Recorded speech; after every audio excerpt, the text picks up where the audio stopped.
Whispers in the midnight air, ghostly fingers in my hair, shadows dancing by my bed, echoes of the things they once said.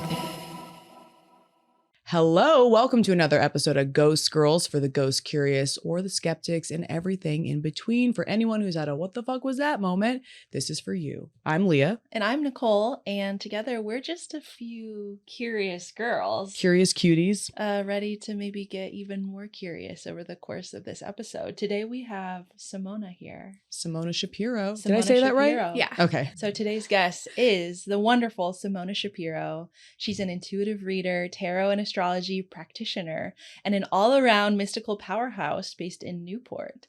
She's also a nap-loving, snack-eating, craft-doing, tummy-ache surviving girly who lives with her beloved weenie dog and her ginger husband, who she lovingly refers to as basically a demon. I mean, gingers. I know. And he's a Gemini. So Gemini like, ginger. A Gemini ginger. Man. just red flags all around.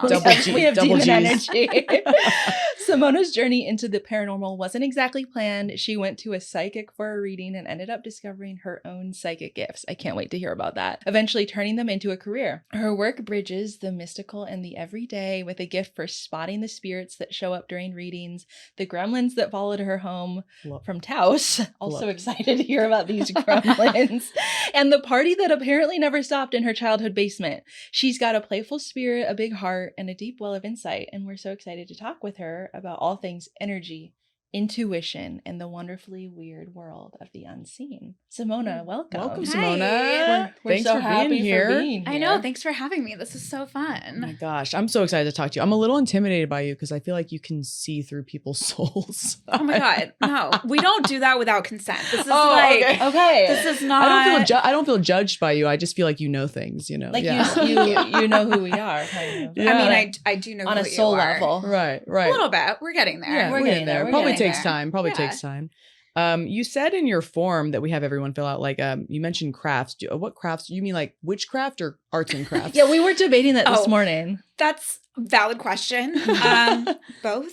Honestly, Nice. like Nice. love witchcraft, but also coloring, Mm. like crochet, all of the things. My friend just started pottery and she's obsessed, and I think I have to kind of get in on that next. You have to do pottery. I feel like that's really soothing too. I love Right? that. Yes, I'm obsessed with pottery. Like truly like building something with your hands. Yeah. It's so relaxing. It is You can just relaxing. like zone out. Love it. I love it. Your weenie dog, what is his name? Do you know his star sign and what's his general vibe? Oh my God, of course. Yeah. I love that Full you're download. like, girl, Right. I've got that info. Are you gonna have Betsy on the podcast? Like, I She feel was on like yesterday. I she should have brought her today. And she wore a beautiful black dress. beautiful black dress. Yeah. Obviously, I'm gonna need Yes. pics of that. Yes. Yeah. I'll send you. Yeah. So my dog's name is Bean. He's a miniature dachshund. He's an Aquarius. Like you. Yeah, my that was gosh. not planned. It just kind of happened that way. Love it. We also used to have another dog that was a dachshund who sadly passed away. Sorry. But he was like the spiritual, witchy dog of the family. And he was a Virgo. There we go. Was he like really organized?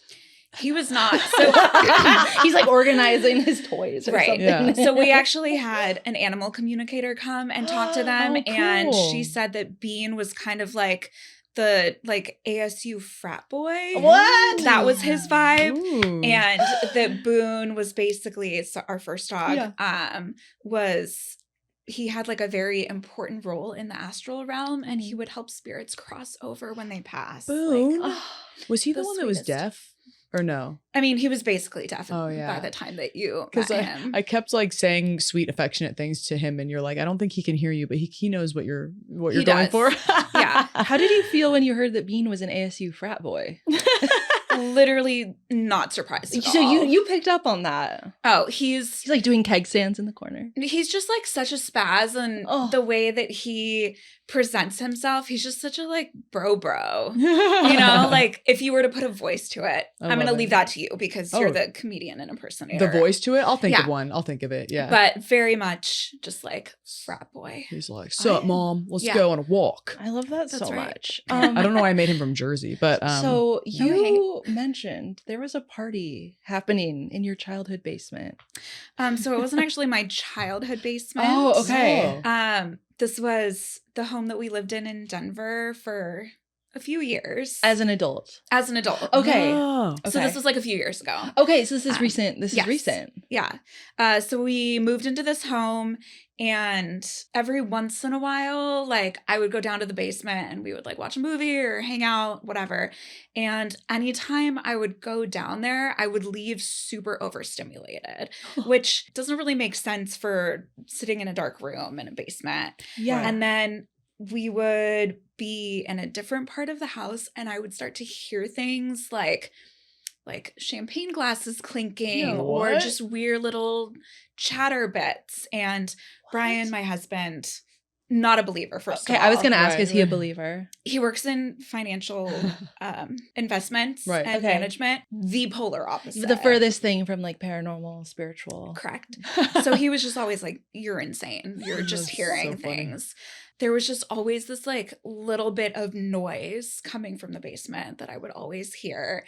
And it was typically like late at night, around 2:00 in the morning as well. Like if I would like get up and I'd be like, what is going on? And it would literally sound like a party. Like there was a party downstairs, but there's nobody there. We're not having a party. I'm like 100 million years old in my soul. I like to go to bed at 9. Yes. I get it. I had a couple friends at that time, because I was already kind of a little bit of doing witchcraft and like getting into that, come over to our house. And they were like, I don't know, we don't really hear anything, but it does feel weird down here. Like, let's try to cleanse the space. Yeah. And after they did that, it only got louder. It was almost like they like opened the floodgates and were like, it's now an open house party. Like people just keep coming in. The party was like, you can't shut us down. Yeah. You'll only get louder. Whoa. Yeah. It's just like a ghost and spirit party down there. Yeah. Wow. And then after we had moved, we'd found out that house there had been another house there prior to ours being built. Oh. And the basement was the only part of that house that essentially never got like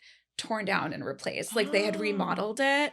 Wow. But there was just It was the same OG energy. So whoever was either living there prior, or I don't know, maybe something happened. But there was just a whole lot of people having a really good time. That's so funny. That is so interesting. That's definitely like the first story of that kind that we've heard. Oh, absolutely. Did you get like scared? Like, did you feel scared, or were you more just like it was like overstimulating and you were aware of it? Yeah, probably not really a lot of fear. I think when you start to like interact with spirits on a more regular basis, it becomes kind of like talking to you. It's just like somebody else is there and you can engage with them. You don't have to. But most of the time it's just this like kind of like coexistence rather than feeling like, oh my God, what are you? Do I need to like have an exorcism or, I like that. I like that. What was like the first kind of interaction with the paranormal that you had? Was it this party experience or was it something earlier? I mean, I definitely, as a child, had like the sleep paralysis demon, which I feel like a lot of people have it. that. Yeah. And then obviously there's stories of like the man in the hat, which is a very kind of common. I don't know if I know it. Tell us about that. Okay. So I personally have not experienced this one, but there is this, I guess, like continuously existing spirit that a lot of children specifically see when they're growing up. And it's this shadowed man. He's wearing a top hat. And he stands at the edge of your bed and basically like watches you sleep. And it sounds really creepy, especially like as a child. And you're like, what the fuck is this? Yeah. But that's a really common kind of, I guess, like first spirit for a lot of people to see, especially if they're unfamiliar. And children are typically a lot closer to the spiritual realm than us adults, because we get jaded and we're like, tooth bunny. The pregnancy brain is so real.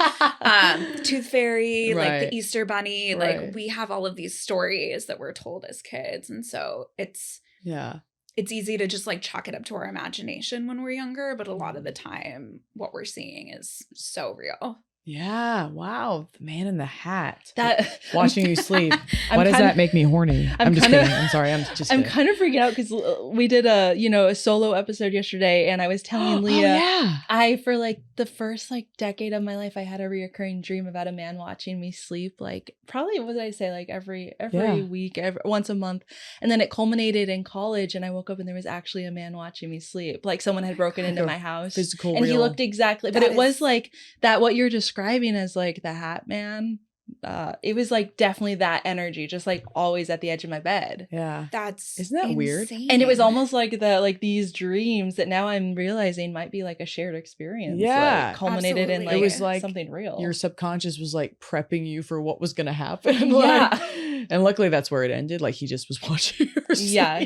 But did he leave after that? Terrifying. I started yelling at him and he hid under a desk in my room, and then he eventually just like slowly left my house. And I know it was real because I had to get up and close the door after him because my roommate had forgotten to lock the door. Right. And Yeah. anyway, it was wild, but just hearing you talk about the dreams, I was like, oh my gosh, I feel so seen right now. Yeah. That's crazy. Yeah, dreams are such a portal for all of us in, Yeah. I mean, so many different ways, but especially that, like, talking to spirits or ghosts or past loved ones. Yeah. You think they visit us in dreams?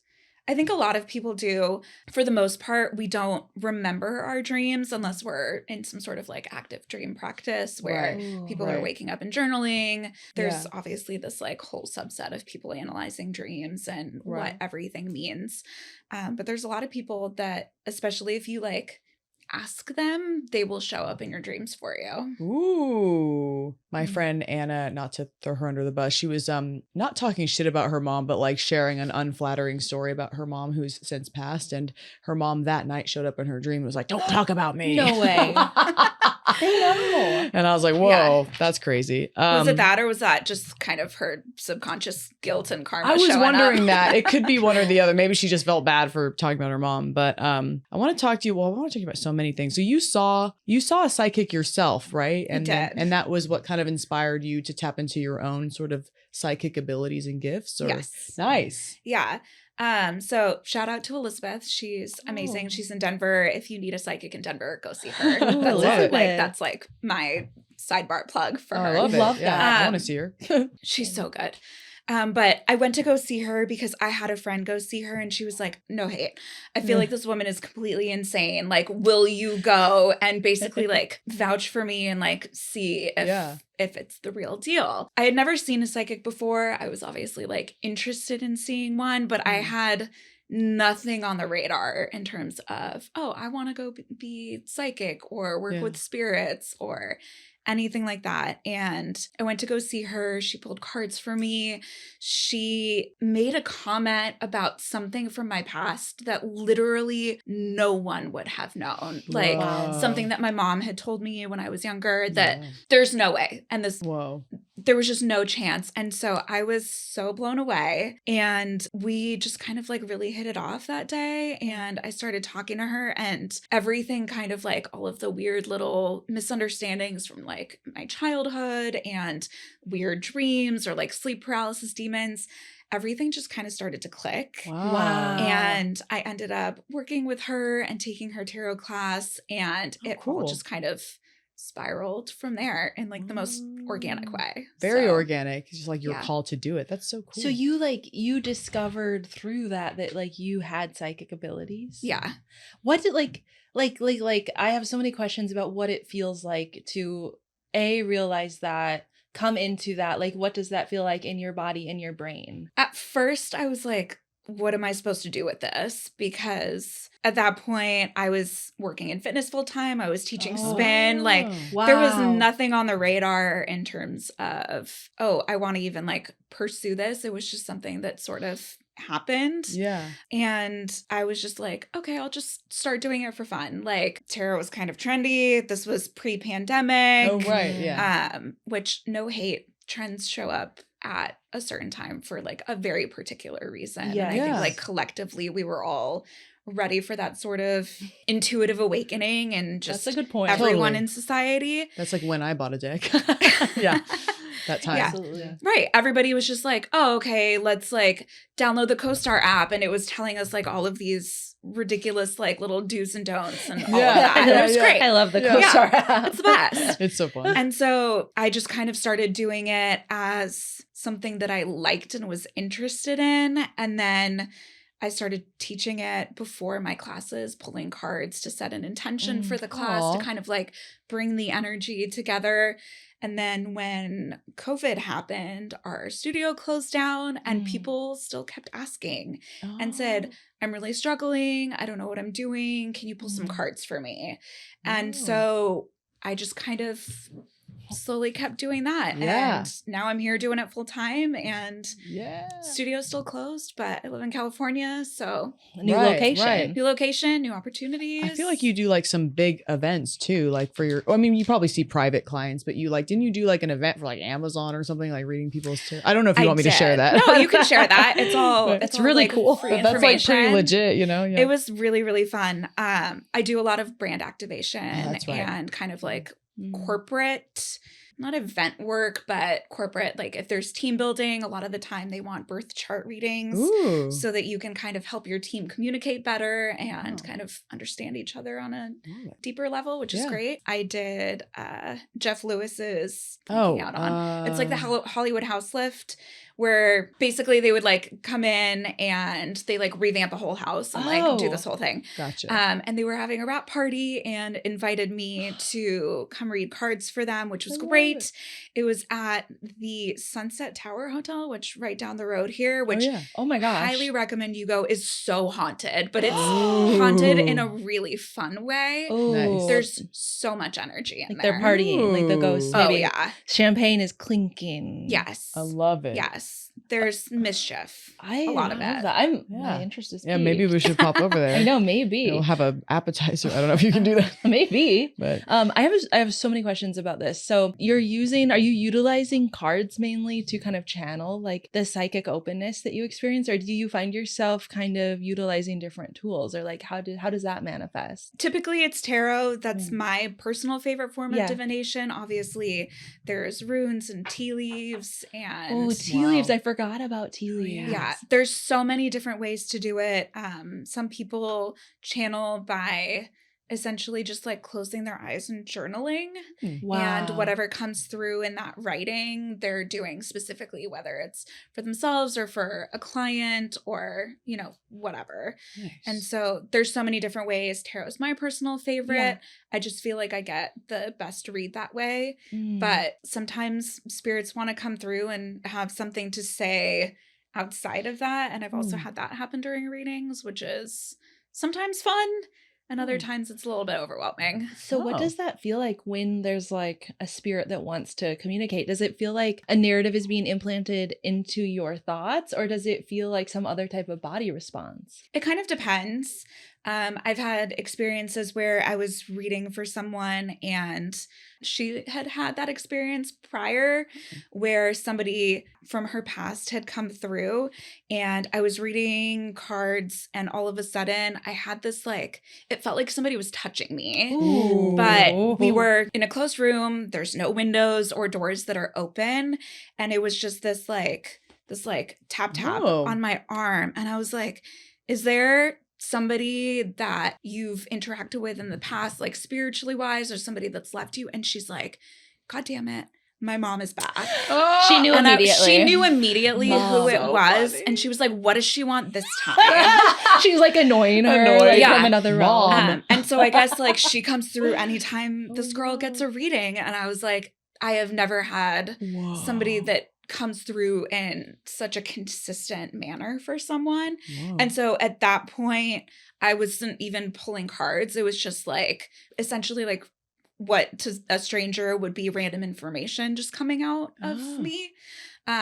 But was her mom using me as a channel to relay info to her. Did it feel like your mouth, like it was just coming out of your mouth, or did it feel like you were processing some of it and then it was coming out? Like, were you just truly a tool? Did That's a it good question. seem like?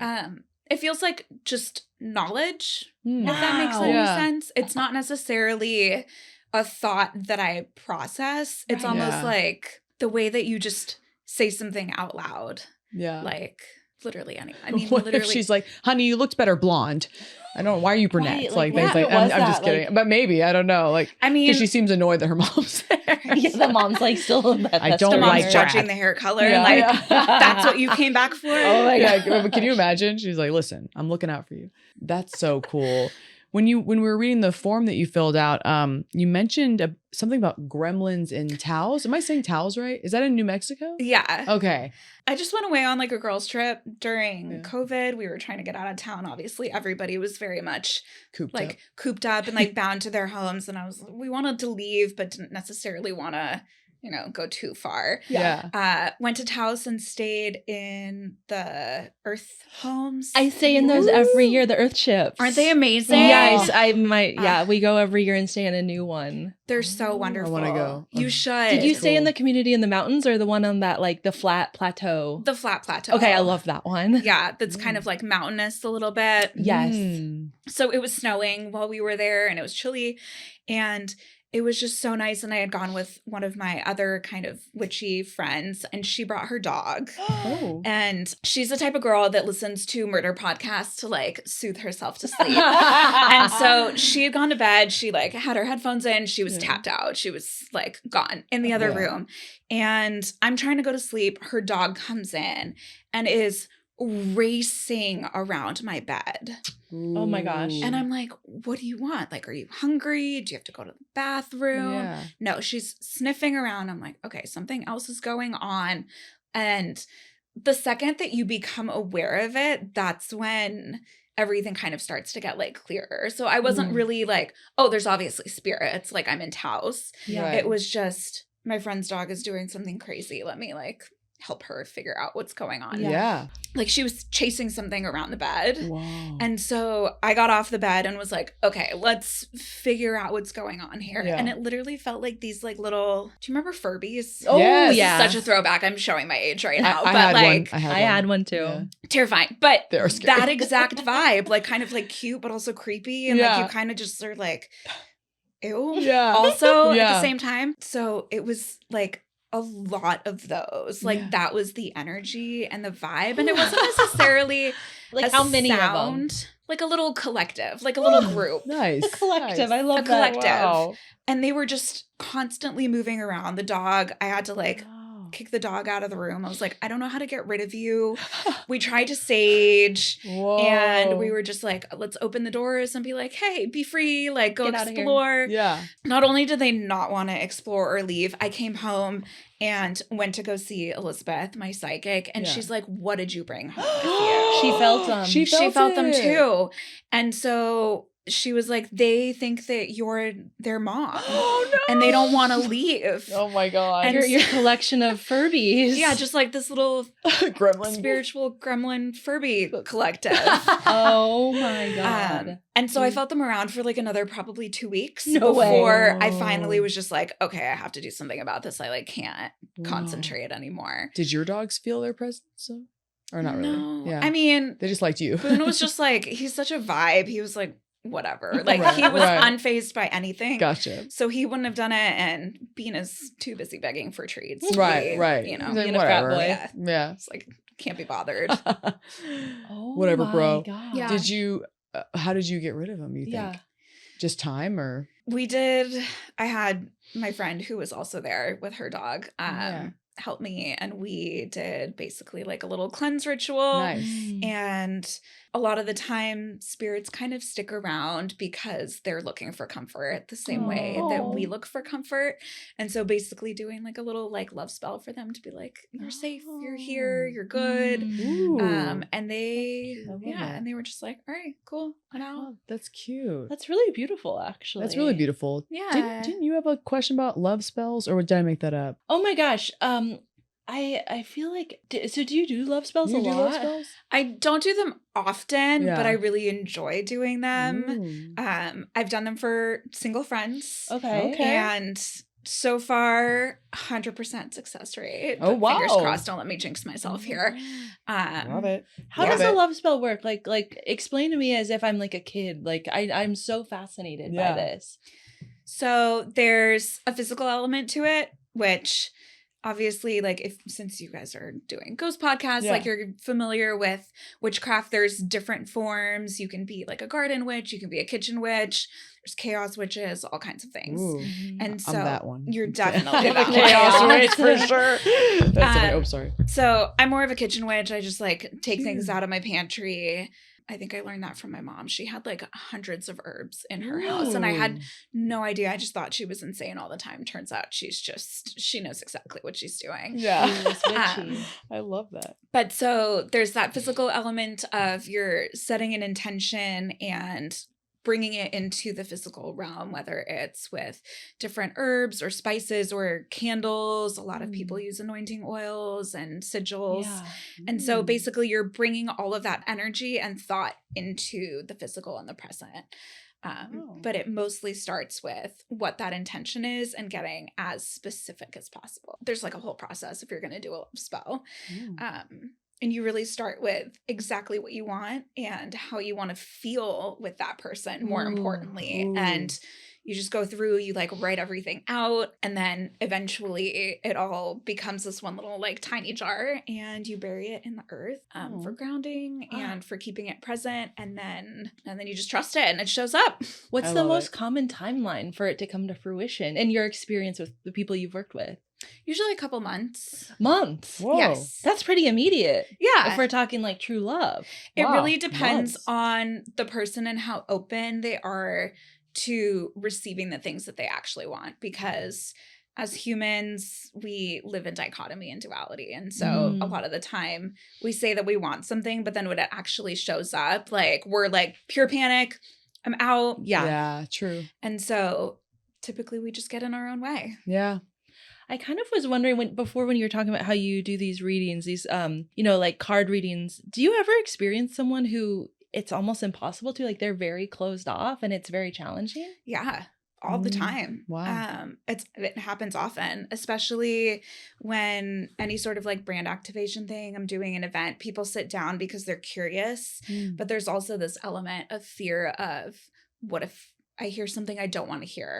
Or what if there's something, I'm not going to say bad because I don't necessarily believe that that's like something that you can get with tarot, but it's something that's going to cause you anxiety or trigger one of your shadow parts or past traumas, things like that. So there's a lot of apprehension that comes with it. Right. Yeah, I like that reframe of like, it doesn't have to be a bad read if you don't give it that kind of power, right? Or like you can find the value in it, even if it's like a spooky card. I don't know. Absolutely. Yeah. And I think part of it is also that same kind of thing. Like you have to be able to read whether that person is open enough to receive the information that you're giving them. The same way that like in a relationship, if you are going into something that you know is going to cause conflict or tension, reading whether it's a good time for that conversation or whether they're going to even be open to receiving it. So whether it's like worth saying. Right. Oh, wow. You said you'd love to teach people how to feel and sense spirits. Would you say there's a first step for someone who's curious, but not sure if they're like sensitive to it the way you are? Yeah. Yeah. I actually fully believe that everybody is sensitive to it. Ooh. We have just... I love to hear that. We got so excited. We're like, ooh. Yeah. So you've seen ghosts. Yeah. And you've had that like full experience and you're just like... me? Sort of. I don't know. I'm probably a little closed off to it. Yeah. Or I joke that they avoid me. They're like, we're good. Yeah. I don't know. Typical. Yeah. Typical Gemini. I know. It's not... They don't like me. Right. Yeah. But also compliment me and like please, but also tell me I'm great. It's definitely I am a dichotomy. I'm Gemini, but but yeah, she's sensitive to it. And you think we all have the ability to become more tapped in? Absolutely. And I think that the more open you are to doing it and essentially practicing it, because just like everything else, there is a little bit of a learning curve. I think that anybody can do it. And so especially like the easiest place to start would just be with your own self and like sitting with that ability to be open. And then if you're, I don't know, feeling like spicy or adventurous, like you can go to Sunset Tower and be like, all right, let's see who's here, and just invite the energy in and see what happens. I love it. How does one create more feelings of openness in their life? Would you say? Like towards spirits or in general? Like spirits. And do you think one form of openness begets the other? Like, do you need to be like open to new experiences first and then that begets like being open to spirits? Or like, yeah, just like how do we be more open? That's a tough question. It kind of is. Yeah. Just be curious. Be curious. Stay curious. Always want to look more. Always have a question. Like, right. And be willing to explore possibilities that even sound far-fetched to you in that sense. Because a lot of the time, it's not always on our radar until it's like basically like 2 inches away from our face. And so allowing yourself just space to be like, well, what if it's this? Or some people, we love like angel numbers or things like that. Yeah. Like that's such an easy and small thing. And you can start, if you just even tune into when you start seeing those numbers, or if there's a repeating number that you see often, like exploring more of what that is. Like, how was I feeling when I saw that number? Was I in a particular place? Was I in a specific emotional state? Or maybe it's just you were thinking about something that you were working through or whatever. And so those numbers come up as a reminder associated with that thought. Ooh, I love that. Explain angel numbers. Like, can they be any number, or are there like specific ones that kind of manifest in people's like lives more often? This one's going to be a hot take. I'm ready for a We love a piping hot take. take. So a lot of people believe that angel numbers are a sign of alignment. And that means that like if you're seeing 1111 or 777, that means that you're like on your highest path or something good is going to happen to you that day. I don't, me personally speaking for myself, believe that those numbers are necessarily a confirmation.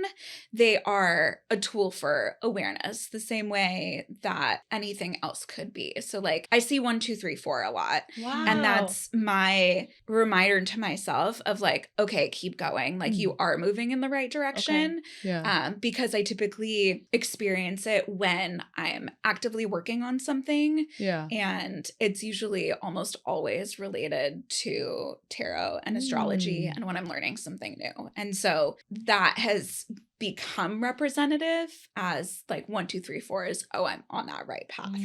But if I were to see, I don't know, 555 or I don't know, 666, we'll put like a spicier number on there, right? Dark. Some people would be like, oh, that's the devil. We can't. That's like Satan's work. It can be anything to you that is a recurring theme or pattern or specific number situation in your life. Maybe it's your birthday. Can it ever be not numbers? Like a color or a image or something? 100%. A lot of people associate specific animals. Oh, I feel like that's very you, Leo. Yeah. I'm like, oh, I see wolves a lot. Oh yeah, wolves is yours. Wolf follows me a little. Wait, didn't you get the wolf card when we pulled those animal spirit cards? And then I literally got it a few weeks ago before I learned the gender of my kid. I pulled an animal card and it was a wolf card. There you go. No way. Yeah. So that's like that same affirmation of that similar kind of energy just circulating around you. Yeah. And wolves are amazing and badass. What does wolf wolves. mean to you? So many things. But they're really they can be on their own. They know how to be on their own, but they work really well as a team. And even if they don't really like one of the other wolves, they still support them and find a way to make it work. And there's just a lot of things I respect about them. They're monogamous. They're not that I don't judge people who aren't, but like, it's cool. I've chosen that life. So I'm like, oh, wolves do it too. And penguins. So anyway, I just think they're badass. I think that's the main thing. I just think they're cool. I wanted to ask you, do you ever feel like the spirits you sense are trying to help, or are they ever just popping in to like stir the pot? That's such a good question. Definitely both. Yeah. And we should have started with that. Like those gremlins. Yeah, the gremlins. I mean, so they were like cute and innocent, but for somebody who is just starting out, kind of dipping their toes into the spiritual realm, just like humans, not everybody is out to like have your best interest in mind or to be the nicest. And there are spirits that are coming to stir the pot. Yeah. And obviously there are, I'm not going to call them demons because I don't necessarily associate that term specifically with darker spirits, but there are energies even in people. Like we talk about energy vampires, people that are just sucking your energy in, and that exists in the human and spiritual realm because we are spirits. And so it's important to be able to distinguish that and have that discernment regardless of whether you're interacting with a physical or spiritual entity. Yeah. Wow. What is like your toolkit? Like if you're working with someone, or what do you do if you feel like kind of like a darker spirit come? Like what's your order of operations? Are you acknowledge it, or like, how do you react to that? Well, typically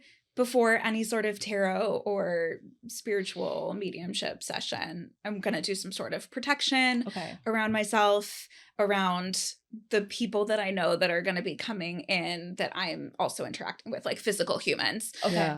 So if I'm seeing a client, like making sure that we're kind of in this like little safety bubble of hopefully good energy. And you can't always predict what is going to happen, even as a psychic. Like you see what shows up. There's a lot of people that can see into the past and do kind of past life regression readings and things like that, which I'm not versed in at all, but there are some amazing people if you are interested in doing that and learning. Sure.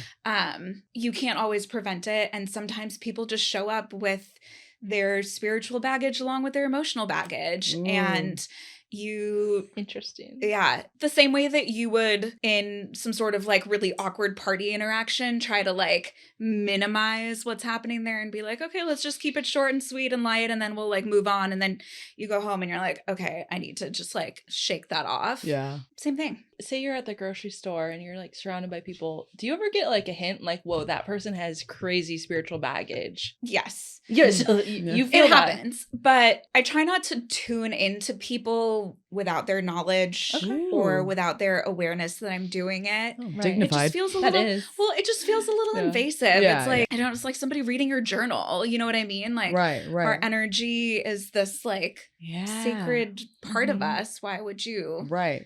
I'm not going to just show up in your house. Were you thinking about Kara? No, I was thinking about Leah and I were at the gas station yesterday, and there was just this man walking, and we both looked at each other. We're like, we get like the worst vibe. Same feeling at the same time. We're like dark energy, and like immediately dark energy. And so I was like, but it was like it was sinister. He like made a point to like give us a creepy look. So then you really know. But just confirmed what you already felt. Yeah, but that is your intuition, and that is essentially psychic ability coming through, whether you're consciously aware of it or not. That feeling, it's a lot easier to spot when it's something bad, right? Yeah, because that's true. As women, we're trained to be on the more fearful side of it, right? But the same way that you say you meet somebody at a party or whatever, like out in the wild, and you're just like, oh my God, I can't get enough of this person.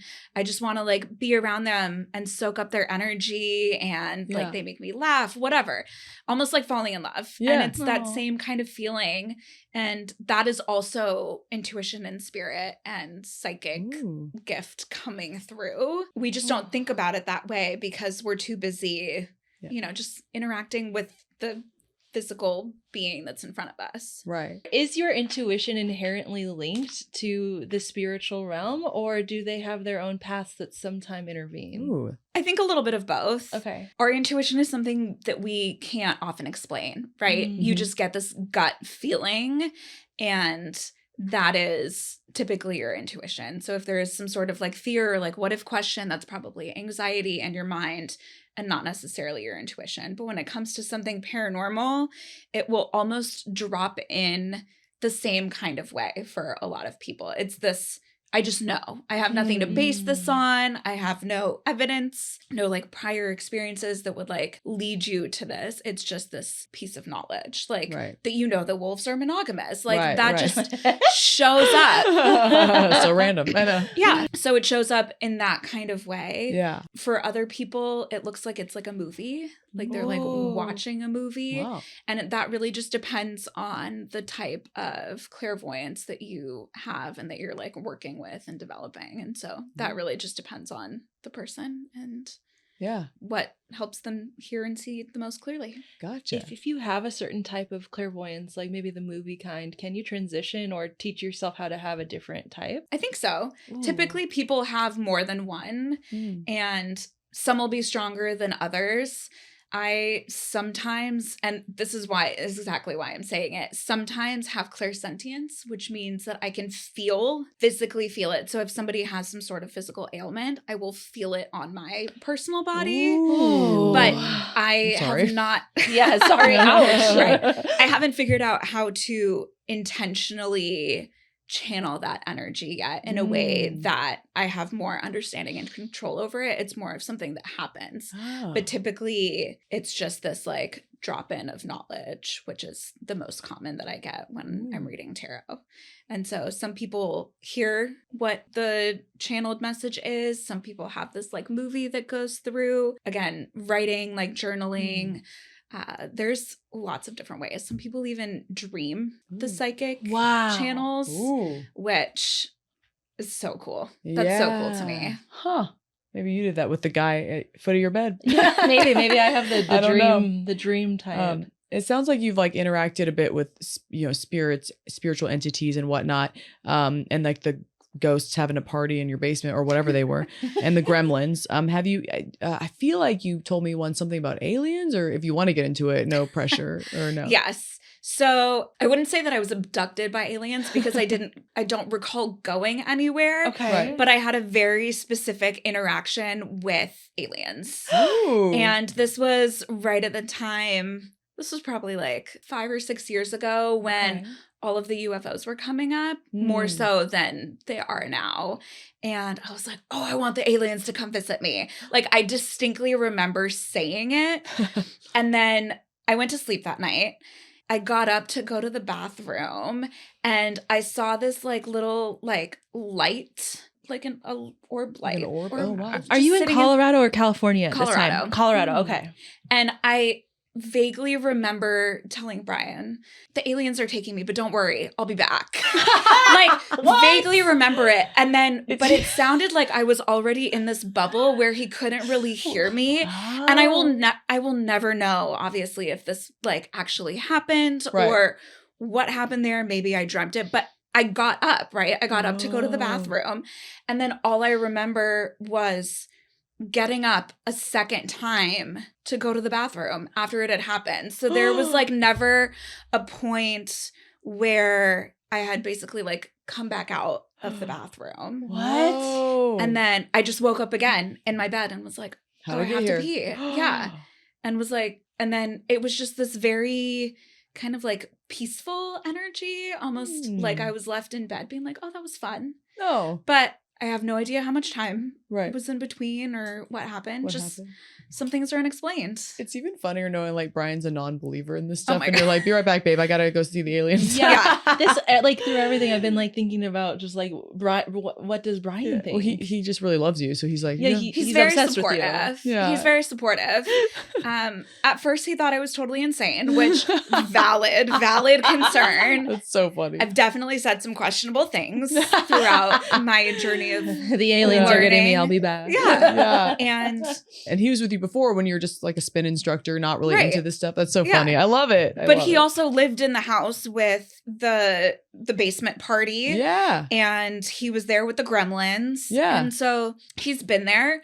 He loves the idea of intuition and he will never admit it, but he's actually very intuitive. I can and see there's that. definitely like some like psychic stuff happening there. Whether he wants to acknowledge it or not is I love whatever it. I love on it. him. But Yeah. Yeah. I feel like he's tuned in. Yeah. Yes. There was a moment where I remember thinking that about him. I'm trying to remember what it was. It was in Santa Barbara, and there was something he said to me where I was like, how'd you know that? I Yeah. can't remember what it was, but yeah. But that's sweet. Or I was like, or empathetic, or both. You've had all these amazing experiences with being, tuned into this divine level and, these psychic abilities. And you've engaged with people in this way that's like very unique and intimate. What do you think this has taught you about the human condition? Ooh, That is a great question. she's good. Yeah. She's good. Damn. Honestly, that we're all the same. Yeah. Oh, I got chills when you said I love that. That we're all the same. And we all have the same ability to tune in and to not just like have compassion, but like this beyond empathy for one another. And that we all feel the same shit. Like we Yeah. all struggle, whether it's obviously like there's going to be different experiences in the way that that manifests, but that ultimately at the end of the day, like our energy is all the same and we're all so deeply connected in that way that like if we could become more aware of that connection, I don't know. Yeah. I don't know how that would change the world. Oh, I love it could make it terrible. I don't know. Who It knows? could also make it totally amazing. Right. So, but we're not as maybe alone as we think or isolated in these experiences as we think. Like, oh, it's just me that feels. yeah. That's really making me think. I think when we were talking to Ghost Inspector Greg or someone was Ghost I know he was amazing. Fourth generation ghost hunter. He's incredible. Like Celebrity ghost Ghostbusters, whisperer. yeah. He has all these cool tools. But someone, we were asking them, they had these ghost experiences and they're like, I'm just left feeling less alone in this existence. And I'm like kind of getting that through your answer. It's just beautiful. Like this undeniable connection to all living beings. And I really think that's really beautiful. Yeah. Well, we have a question that we've been asking every guest. Okay. What would your final, if you were a ghost, like what would your final ghostly message for the living be? Like if you were to leave a message scrawled on like a foggy mirror or like written on a wall, like your red rum message, Luigi McDonald's manifesto message. Got it. What would you say if you were a ghost or spirit for the living? No pressure. Yeah, no pressure. I'd say don't be a dick. Oh, I love that. I love that. Dude, I wrote a song called Don't Be a Dick when I was 21. I get it. Not to make it about me. I just agree with you. Sorry. Yeah. That's beautiful. Don't be a dick. It's also kind of funny. Yeah. Just don't be a dick. Just don't be a dick. That would make me laugh if I saw that. Me too. Be like a little friendly message. I wouldn't want to like terrify people. Yeah. None of that like Bloody Mary, like imagine. like horror stories from your childhood. No, none of that. Just like don't be a dick. Don't be a dick. Just be nice to people. I love that. Yeah. Our friend Catherine, simple and powerful. She's a comedian, so she's like, I just write boobs or fart or something to make people laugh. And so I like don't be a dick too. I really like that. Yeah. Same energy. Well, Simona, where can people find you? And is there anything you want to plug or promote right now? Or oh gosh, you don't have to, but Instagram, I guess. I don't know. I'm not a fan of social media. I feel like it's healthy. I love it's that. healthy. Yeah, there's also a lot of weird energy on there sometimes, and it's kind of hard to filter that out. I work in it, and I'm like, why did I choose this? Anyway, but yeah, no, that's okay. Social media, my website is simonashapiro.com. It's literally my name, so you can find me. They can find me through you. If someone wants to book a reading or anything, and do they find like the website would be the place? Absolutely. Okay. Yeah. SimonaShapiro.com. Yeah. It's kind of like you were meant to be a psychic because your name sounds like a psychic's name, like Simona, or like a witch name or something. Thank you. Yeah, like, it's a good name. It's a strong name. Classy and like mysterious. Yeah. And, I love it. I love it. I accept. Yeah. This was such an amazing conversation. And thank you for your insight. Oh my God, of course. Thank you for having me. It was so fun. I love it. Thanks for being you. Yes. So this was another episode of Ghost Girls. Yes. This is a podcast where we try to figure out more about what it means to be alive by thinking about death. Thinking more about death. And until next time, stay curious. Stay very curious. Bye. Goodbye. Yay. Footsteps fading down the hall, paintings moving on my wall, chills that wrap around my spine, trapped between the threads of time.